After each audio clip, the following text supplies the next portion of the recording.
Hello అండి, అందరికీ నమస్తే. అందరు ఎలా ఉన్నారు? బాగున్నారా?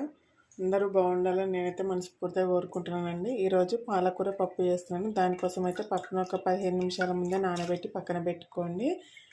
ఇలా నానే పప్పులో అయితే ఇప్పుడు పాలకూరను అయితే వేసుకుందాము. కట్ చేసిన పాలకూరను వేసుకోండి.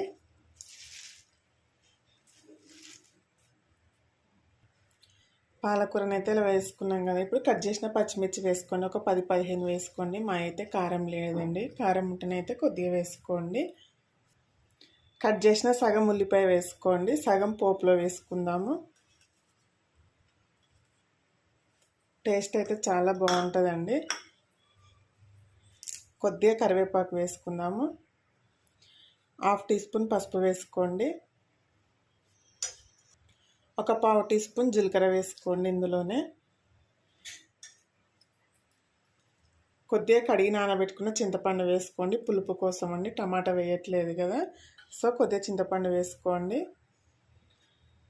అలాగే తగినంత సాల్ట్ వేసుకోండి. ఇందులోనే కొద్దిగా నూనె వేసుకోండి. ఇప్పుడు సరిపడా వాటర్ వేసుకుందామండి. ఇప్పుడు దీనికి కుక్కర్ మూత పెట్టి ఒక 5 విజిల్స్ రానివ్వండి.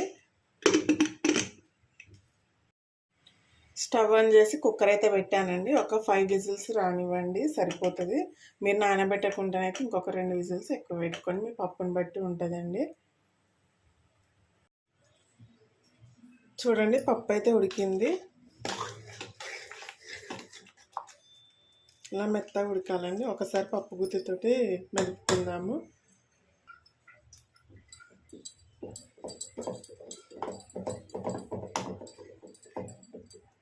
పప్పుకైతే తాలింపు పెట్టుకున్నామండి. దానికోసం అయితే ఒక గిన్నె పెట్టుకొని ఒక టేబుల్ స్పూన్ నూనె అయితే పోసుకోండి.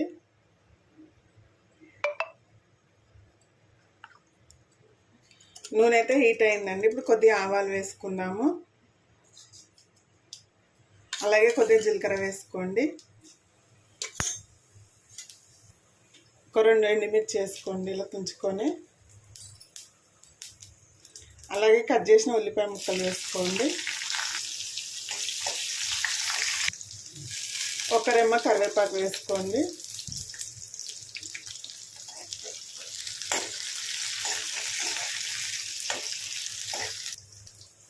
కొద్దిగా ఇంగువ వేసుకోండి, ఆ ఫ్లేవర్ బాగుంటుందండి పప్పులో.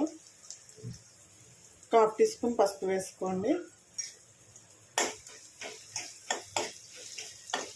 ఇందులో వెల్లుల్లి వేయొద్దండి, బాగోదు టేస్ట్ అయితే. టమాటా పప్పులో వేసుకుంటే చాలా బాగుంటుంది. పాలకూర పప్పులో అయితే వేయొద్దండి, అది వేరే మెథడ్లో వేస్తారు వెల్లుల్లి వేస్తేనైతే. తాలింపు అయితే వేగిపోయిందండి. పప్పునైతే వేసుకుందాం. ఇందులో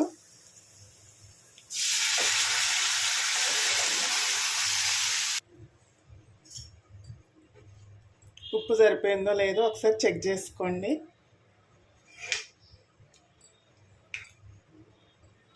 చాలా బాగుంటుందండి పప్పు అయితే. ఒకసారి తప్పకుండా ట్రై చేయండి. ఇందులో ఒక 1/2 టీ స్పూన్ ధనియాల పొడి వేసుకుందాము. కొత్తిమీర అవసరం లేదండి, ఎందుకంటే పాలకూర ఆకే కొత్తిమీర ఆకే కాబట్టి అవసరం లేదు. ధనియాల పొడి వేసుకుందాం కొద్దిగా. ఒక 2 మినిట్స్ నుంచి స్టవ్ ఆఫ్ చేసేసుకుందాము. పప్పు అయితే ఒక పొంగిలా వచ్చాక స్టవ్ ఆఫ్ చేసేసుకుందామండి. ఓకే అండి, వీడియో కనుక నచ్చినట్టయితే ఒక లైక్ చేయండి, షేర్ చేయండి, అలాగే సబ్స్క్రైబ్ చేసుకోండి. థ్యాంక్ యూ ఫర్ వాచింగ్ అండి. బాయ్.